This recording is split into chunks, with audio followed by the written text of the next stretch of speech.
ഈ തദ്ദേശ തെരഞ്ഞെടുപ്പിൽ ഏറ്റവും കൂടുതൽ സ്ഥാനാർത്ഥികളെ നിർത്തിയിട്ടുള്ള പാർട്ടി ഏതാണെന്ന് വെച്ചാൽ ബി ജെ പി ആണ്.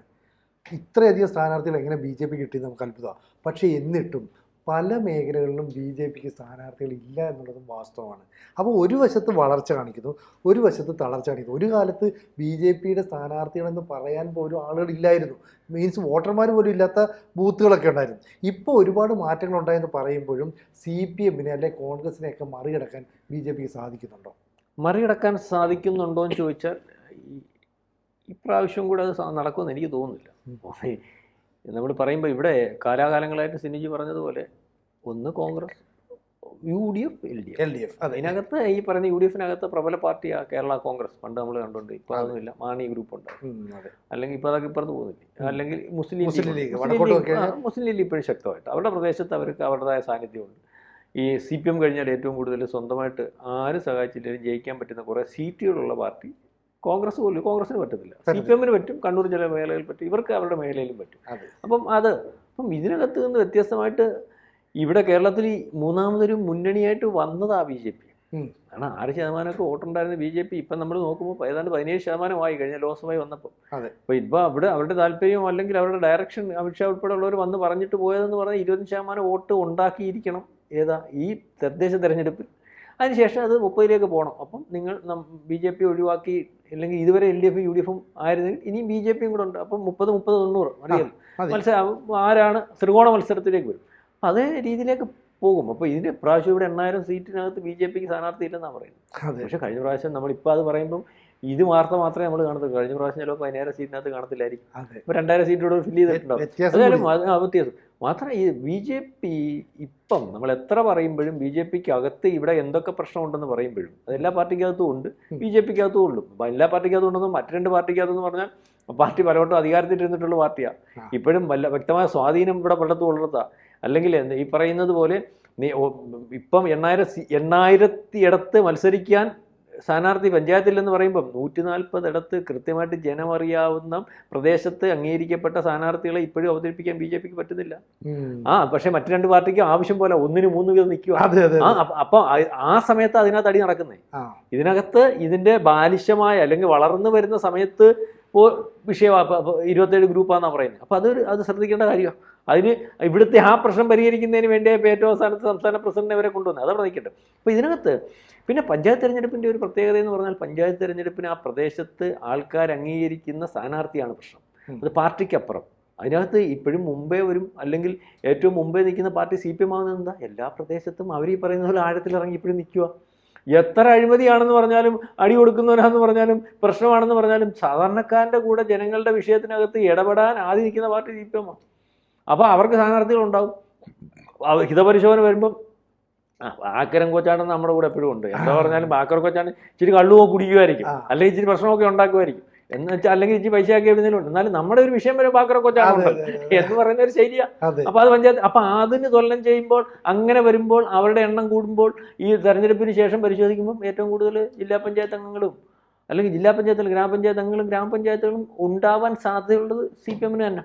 കാലാകാലങ്ങളായിട്ട് അവർ ഈ തദ്ദേശ തെരഞ്ഞെടുപ്പിൽ നേതൃത്വം, പിന്നെ മാത്രമല്ല സി പി എമ്മിൻ്റെ ഒരു തന്ത്രമാണ്, അവരെപ്പോഴും ജനകീയരായ ആൾക്കാരെ മുന്നിൽ വെക്കും. ഒന്നിനും അവിടുത്തെ ഒരു റിട്ടയർഡ് അധ്യാപകൻ, അല്ലെങ്കിൽ അവിടുത്തെ ഒരു സർക്കാർ ഉദ്യോഗസ്ഥൻ, അതല്ലേ ഒരു ലൈബ്രറി പ്രവർത്തനവുമായിട്ട് ബന്ധപ്പെട്ട് നിൽക്കുന്നത്, ഇങ്ങനെയൊക്കെ ആളുകളെ കണ്ടെത്തും. ഒപ്പം ചെറുപ്പക്കാരായ ആളുകളെ കൊണ്ടുവരുത്തും. അപ്പോൾ ഈ സ്ഥാനാർത്ഥികളെ നിർത്തുന്നതിലൊക്കെ സി പി എം നല്ല തന്ത്രപരമായ നീക്കുക. ഇവിടെ ഇപ്പോൾ ബി ജെ പിക്കുള്ളൊരു സ്ഥാനാർത്ഥിയെ നിർത്തുമ്പോൾ തമ്മിലടിയുണ്ട്. കാരണം ബി ജെ പി പണ്ട് ഇത്രയൊന്നും അല്ലാതിരുന്ന സമയത്ത് നിന്ന പ്രവർത്തകരെയൊക്കെ തള്ളിക്കൊണ്ട് പുതുതായിട്ട് കയറിയിരിക്കുന്നത് എല്ലാവരും മത്സരിക്കണം, ബി ജെ പി ദേശീയ പാർട്ടി ഞങ്ങൾ വരണം എന്ന് പറയുമ്പോൾ ഉണ്ടാകുന്ന ഒരു തള്ളിക്കയറ്റുണ്ടല്ലോ. ഇത് സി പി എമ്മിനില്ല. പക്ഷേ കോൺഗ്രസിന് ഇതേ അവസ്ഥയുണ്ട്. എനിക്ക് മത്സരിക്കണം എന്ന് പറയുമ്പോൾ 3 പേരാണ് വന്നിരിക്കുന്നത് അല്ലേ. ഈ ഒരു അവസ്ഥയ്ക്ക് അപ്പുറത്തേക്ക് എന്നും മുന്നിൽ നിൽക്കുന്നത് സി പി എം എന്ന് പറയുന്ന പാർട്ടിയാണ്. കാരണം അവർ എന്താ പറയുന്ന ഒരു ചട്ടക്കൂടിനുള്ളിൽ നിന്ന് വളർന്നു വന്നുകൊണ്ട് കൃത്യമായിട്ട് മുന്നോട്ട് പോകുന്നു. ഇത് 2 പാർട്ടിക്കും ഒരു വിഘാതമല്ലേ? ഉറപ്പായിട്ടും അതിനകത്ത് ശകലം വ്യത്യാസമൊക്കെ ഇപ്പം വരുന്നുണ്ട്. അവിടെ ഇവിടെ വിമതന്മാരൊക്കെ വരുന്നുണ്ട്. താഴെത്തട്ടിൽ ഈ പറഞ്ഞ പോലെ അത്രയും കടുംപിടുത്തത്തിലേക്ക് പോകാൻ പറ്റുന്ന ഒരവസ്ഥയില്ല. അതിനകത്തും ചില വീക്ക്നെസ്സുകൾ ഉണ്ടെന്ന് മനസ്സിലാക്കാം. മാത്രം എന്നിപ്പോൾ സിനുജി പറഞ്ഞ പോലെ ലൈബ്രറിയനും അല്ലെങ്കിൽ റിട്ടയർഡ് അധ്യാപകനും ഈ പറഞ്ഞ പൊതുജനം അറിയുന്നവനും ഒക്കെ ഉള്ളത് ആ പാർട്ടിക്കാണ്. നമ്മൾ മനസ്സിലാക്കണം. ഞാനത് ഇച്ചിരി മുമ്പ് പറഞ്ഞത് എത്ര പറയുമ്പോഴും ഉള്ളത് ആ പാർട്ടിക്കാണ്. നിർത്താൻ പറ്റുന്നത്. ഇപ്പോൾ BJPക്ക് അകത്ത് ഇപ്പം സിനു പറഞ്ഞ പോലെ പണ്ട് 6% വോട്ടുള്ള സമയത്ത് നമ്മുടെ വീട്ടിൽ ആ പ്രദേശത്ത് BJPയുടെ നേതാവ് കയറി വന്ന വന്നാട്ട് ഇരുന്നാട്ടെന്ന് പറഞ്ഞ് ചായം കൊടുത്തു വിടും. നമ്മൾ വോട്ട് കൊടുക്കത്തില്ല. സ്നേഹിക്കുന്ന പറഞ്ഞാൽ അയാളെ ഇരുത്തിയേ നോക്കൂ. അയാൾ അവിടുത്തെ ഒരു പൗരപ്രമുഖനോ അല്ലെങ്കിൽ അംഗീകരിക്കപ്പെടുന്നവനോ ബഹുമാനിക്കപ്പെടുന്നവനോ ആയിരിക്കും. ഇപ്പോൾ ഉള്ള BJP നേതാക്കന്മാരെ ഞാൻ ഒന്നും പറയുന്നില്ല. നിങ്ങൾ ആരെങ്കിലും അറിയുന്നവരുണ്ടോ? ജനത്തിൻ്റെ ഇടയ്ക്ക് ഇറക്കി നിർത്താൻ കൊള്ളുന്നവരുണ്ടോ? എന്താണ് സംഭവിച്ചത്? BJPക്ക് അകത്ത് മുകളിൽ ഇരിക്കേണ്ട നേതാക്കന്മാർക്ക് ഈ പാർട്ടിയുടെ വളർച്ച സാമ്പത്തികമായിട്ടും അധികാര വർഗത്തിനകത്തും വലിയ വളർച്ച ഉണ്ട്. കേരളത്തിൽ അധികാരത്തിലില്ലെങ്കിലും. അപ്പം മേളിൽ അവർക്ക് നേതാക്കന്മാരായിട്ട് വന്നവർക്ക് മേളിലിരിക്കണം. അതിന് താപ്പോട്ട് ജനാധിപത്യ സംവിധാനത്തിൽ കൂടി തിരഞ്ഞെടുപ്പെടുന്നത്. അവരുടെ ഭാഗമായിട്ട് ഇരിക്കുന്ന കുറേ ആൾക്കാരെ പോസ്റ്റ് ചെയ്യണം. പാർട്ടിക്ക് ഗുണമുള്ളവരെ അല്ല പോസ്റ്റ് ചെയ്തേക്കുന്നത്. അതാണ് ഈ താഴെത്തട്ടിൽ ഇതേ രീതിയിലുള്ള ആൾക്കാർ വന്നത്. അപ്പൊ മറ്റേ ഗ്രൗണ്ട് ലെവലിൽ നിൽക്കുന്നവരുള്ള ഒരു ജനങ്ങളുമായിട്ട് അടുപ്പമില്ല. അതുകൊണ്ട് തന്നെ താഴെത്തട്ടി പാർട്ടി വളരത്തില്ല. MLA മാരും MP മാരും ഉണ്ടാവത്തില്ല. ഇപ്പൊ തന്നെ നമ്മൾ പരിശോധിക്കേണ്ടത് ഗ്രാമപഞ്ചായത്തുകളും ഒരുപക്ഷെ മുനിസിപ്പാലിറ്റികളും മറ്റു പലയിടത്തും ഒക്കെ BJP അധികാരം വരും. കോർപ്പറേഷനൊക്കെ ഒന്നാന്തരം സ്ഥാനാർത്ഥികളായിട്ട് തിരുവനന്തപുരത്ത് ബാക്കിയുള്ള പാർട്ടിക്കാരെ ഞെട്ടിച്ചു. അതുകൊണ്ടാണ് ബാക്കിയുള്ള പാർട്ടിക്കാരെ MLA മാരെയൊക്കെ മത്സരിപ്പിക്കേണ്ടി വന്നത്. പക്ഷേ ജില്ലാ പഞ്ചായത്തിന്റെ എണ്ണം നോക്കുമ്പോൾ ആർക്കാൻ നോക്കണം? അതാണ് അടുത്തത് തെരഞ്ഞെടുപ്പിനകത്ത് അടുത്ത നിയമസഭാ തെരഞ്ഞെടുപ്പിനകത്ത് എണ്ണം വരുന്നത്. കാരണം ചെറിയ MLA മാരാണല്ലോ ജില്ലാ പഞ്ചായത്ത് വരുന്നത്. അതിനകത്ത് ഇത്രയും പ്രദേശത്തുള്ള സ്വാധീനം വരുമല്ലോ. അപ്പം അങ്ങനെ വരുമ്പോഴും ഒരുപക്ഷെ ഗ്രാമപഞ്ചായത്തിൽ കൂടുതൽ പിടിക്കുന്നവരും ജനങ്ങൾക്കിടയിൽ അംഗീകാരമുള്ളതും ഒക്കെ പരിശോധിക്കുമ്പോൾ നമ്മൾ ഈ പറഞ്ഞതുപോലെ ഒന്നാം സ്ഥാനത്ത് എൻ്റെ ഒരു കണക്കുകളനുസരിച്ച് അറിയത്തില്ല, ഇലക്ഷനാണ്, ഈ പറഞ്ഞ CPM തന്നെ വരാനാണ് സാധ്യത. വളരെ വലിയ മുന്നേറ്റം ഒരുപക്ഷെ BJPക്ക് ഈ ഇത്രയും പ്രശ്നങ്ങളുള്ള ഇടത്ത് പോലും നടത്താൻ സാധിക്കുന്ന ഒരവസ്ഥയിലേക്കൊണ്ട് 25% ഒക്കെ കിട്ടുമെങ്കിൽ അത് വലിയൊരു നേട്ടമായിട്ട് തന്നെ വരും. അപ്പം ആ രീതിയിലെ കാര്യങ്ങളും കോൺഗ്രസും ഈ പറയുന്ന പല പഞ്ചായത്ത് നമുക്കറിയാമല്ലോ പഞ്ചായത്ത് തിരഞ്ഞെടുപ്പാണ് അപ്പം അതിനകത്ത് വരും. പക്ഷേ ജില്ലാ പഞ്ചായത്തുകൾക്കകത്ത് പരിശോധിക്കുമ്പോൾ ആർക്കാണ് നേട്ടം എന്നതിൻ്റെ അടിസ്ഥാനത്തിൽ നമ്മളെല്ലാവരും ഉറ്റുനോക്കുന്നത് ഈ ഗ്രാമപഞ്ചായത്ത് തെരഞ്ഞെടുപ്പും അല്ലെങ്കിൽ ഈ പറയുന്നത് പോലെ ഭൂരിപക്ഷവും അല്ലെങ്കിൽ തദ്ദേശ സ്ഥാപനത്തിൽ ആർക്ക് ഭൂരിപക്ഷം എന്നുള്ളതല്ല. അതിനുശേഷം 2026 ഇത് ഈ ആര് വരും. അപ്പം അതിൻ്റെ ഒരു അടിസ്ഥാനം ഇവിടെ നിന്ന് വരാൻ സാധ്യതയുണ്ട്. കാരണം കൂടുതൽ ഗ്രാമപഞ്ചായത്തുകൾ ഉള്ള ആൾക്കാരും കൂടുതൽ ജനപ്രതിനിധിയുള്ള ആൾക്കാർക്കും ജനങ്ങളുടെ ഇടയിലേക്ക് ഏത് പാർട്ടിയുടെ ഭാഗമായിട്ട് അവരുള്ളതെന്ന് വെച്ചാൽ അവർക്ക് ജനങ്ങളുടെ ഇറങ്ങിച്ചെല്ലാൻ ഒക്കുമല്ലോ. അടുത്ത ഇലക്ഷൻ വരുമ്പോൾ ഇത് പ്രയോജനപ്പെടുമല്ലോ. അത് ഇലക്ഷനെ സ്വാധീനിക്കും. അപ്പോൾ അത് ഇപ്പോൾ ഇപ്രാവശ്യം BJP കുറച്ച് കാണാൻ പറ്റുന്ന ഒരവസ്ഥയില്ല. പക്ഷേ CPM-നെ മറികടക്കത്തക്കോണം ഉള്ള ഒരു സംവിധാനത്തിലേക്ക് കിട്ടിയ അവസരങ്ങൾ അവർ എത്രത്തോളം മുതലെടുക്കുന്നു എന്നുള്ളതാണ് നമ്മൾ അറിയേണ്ടത്. അപ്പൊ ഒരു സ്ഥാനാർത്ഥികളെ നിർത്തിച്ചു ഓക്കെ താഴെത്തട്ടിലേക്ക് പ്രവർത്തനം കൃത്യമായിട്ട് കൊണ്ടുപോകുന്നു അവർ അവകാശപ്പെടുന്നു. പക്ഷെ ഇപ്പോഴും പറയുന്നത് വെറുതെ കയ്യിലൊരു ചരടും കെട്ടി ഉടയാത്ത ഷർട്ടും മുണ്ടും ഇട്ടുകൊണ്ട് ഇങ്ങനെ നടന്നാൽ പോരാ.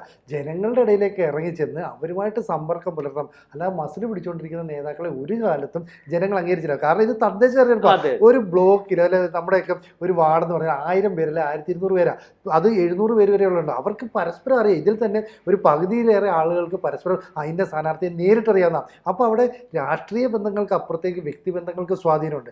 ഈ വ്യക്തിബന്ധങ്ങളുടെ സ്വാധീനവും രാഷ്ട്രീയയുടെ കൂട്ടിക്കുഴച്ച് വരുമ്പോഴാണ് പിന്നീട് നിയമസഭാ തെരഞ്ഞെടുപ്പിൽ ആർക്ക് അനുകൂലം എന്ന് പറയുന്നത്. പണ്ട് CPM ഒരു കണക്ക് കൂട്ടുമായിരുന്നു, ഇന്ന പഞ്ചായത്തിൽ നമുക്ക് ഇന്ന വാർഡിൽ ഇത്ര വോട്ട് അവൻ നമുക്ക് തരത്തില്ല. ഈ കണക്കൊക്കെ ഏതാണ്ട് 90% കറക്റ്റാണ്. പക്ഷെ ഇപ്പോൾ ആകെ മാറിയില്ലേ. ഈ മാറിയ അവസരത്തെ സാമൂഹ്യ മാധ്യമങ്ങൾ കൃത്യമായിട്ട് ഉപയോഗിക്കുന്ന BJP എങ്ങനെ പ്രയോജനപ്പെടുത്തും? കോൺഗ്രസിന്റെ ഭീഷണിയുണ്ടോ? ഇത്തവണ തദ്ദേശ തെരഞ്ഞെടുപ്പിലും കോൺഗ്രസിന് ഒരു മുന്നേറ്റം നടത്താൻ പറ്റിയില്ലെങ്കിൽ കോൺഗ്രസ് എന്ന് പറയുന്ന പാർട്ടി പതിയെ നമ്മുടെ നാട്ടിൽ നിന്ന് അപ്രത്യക്ഷമായി പോകുന്നില്ല. അത് നമ്മൾ പറയുന്നതിന് വിഷമമുണ്ടല്ലോ, അത് തന്നെ സംഭവിച്ചുകൊണ്ടിരിക്കുന്നു. കാരണം നിങ്ങൾ ശ്രദ്ധിച്ചിട്ടുണ്ടോ ഈ പറയുന്നത് പോലെ ഈ ഏറ്റവും പ്രധാനപ്പെട്ട ഒരു രാഷ്ട്രീയ വിഷയം ഏറ്റെടുക്കാൻ പോലും കോൺഗ്രസിന് കഴിയുന്നില്ല. BJP അതിനകത്തുനിന്ന് മാറി നിൽക്കുന്നു. അതിനകത്ത് എന്തൊക്കെയോ കാര്യങ്ങളുണ്ട്. മാത്രം നമ്മൾ പറയുമ്പോൾ VD സതീശൻ ഒരു കൃത്യമായ സാന്നിധ്യത്തിലേക്ക് വന്നതാണ്. VD സതീശനെ വളരെ കൃത്യമായിട്ട് അവിടെ നിന്ന് ഒതുക്കി. അതിനകത്ത് എനിക്കൊന്ന് മാങ്കൂട്ടത്തിനെ ഒതുക്കി, VD സതീശനെ ഒതുക്കി. മാങ്കൂട്ടത്തിനെ എതിർത്തെന്ന കാരണത്താൽ അല്ലെങ്കിൽ ആ വിഷയത്തിനകത്ത് മാങ്കൂട്ടത്തിനെ ഒറ്റപ്പെടുത്തിയെന്ന കാരണത്താൽ VD സതീശനെ പാർട്ടിക്കകത്ത് കൈകാര്യം ചെയ്തു. എന്നാൽ മാങ്കൂട്ടം ഈ ചെയ്ത കാരണം കൊണ്ട് മാങ്കൂട്ടത്തിനെ ഫിനിഷ് ചെയ്തു. ഇപ്പോൾ തന്നെ ഇത് രണ്ടും ആരുടെ ശത്രുവായിരുന്നു? പിണറായി വിജയൻ്റെ ശത്രുവായിരുന്നു. രണ്ടുപേരും അറിയാമോ? എന്തോ പൊളിറ്റിക്സ് കളിക്കുക. അൻവറിനകത്ത് പൊളിറ്റിക്സ് നിങ്ങൾ കണ്ടായിരുന്നു? അൻവർ ആരുടെ ശത്രു? പിണറായിയോട് എതിർത്തു. അൻവർ എവിടെയെങ്കിലും ഉണ്ടോ? എവിടെയില്ല. അപ്പം നമ്മൾ കാണേണ്ടവരെന്ന് പറഞ്ഞാൽ ഈ കേരളത്തിൽ രാഷ്ട്രീയത്തിൽ നമ്മൾ കേന്ദ്രത്തിൽ നമ്മൾ കാണുന്നുണ്ട് എതിർക്കുന്നവനെ ഇല്ലായ്മ ചെയ്യുന്ന അല്ലെങ്കിൽ അത്തരത്തിലുള്ളൊരു ഈ പൊളിറ്റിക്സ്, അല്ലെങ്കിൽ അത് മോദിയുടെയും അമിത്ഷായുടെയും ആണെങ്കിൽ കേരളത്തിൽ ഈ പിണറായി വിജയനെ എതിർക്കുന്നതിന് മൊത്തം ഭസ്മീകരിച്ച് കളഞ്ഞു പോകുന്ന ഒരു പൊളിറ്റിക്സാണ് കണ്ടുകൊണ്ടിരിക്കുന്നത്. ഏതായാലും തദ്ദേശ സ്ഥാപനത്തിൽ BJP നമ്മൾ വിചാരിച്ചതിനപ്പുറം നേട്ടമുണ്ടാക്കും എന്ന് വേണം കരുതാൻ. പക്ഷേ ചില കാര്യങ്ങൾ ചെയ്യേണ്ടതുണ്ട്. കൂടുതൽ വാർത്തകളും വിശേഷങ്ങളും നിങ്ങളിലേക്ക് എത്താൻ ABC മലയാളം സബ്സ്ക്രൈബ് ചെയ്യുക, ബെൽ ബട്ടണും അമർത്തുക.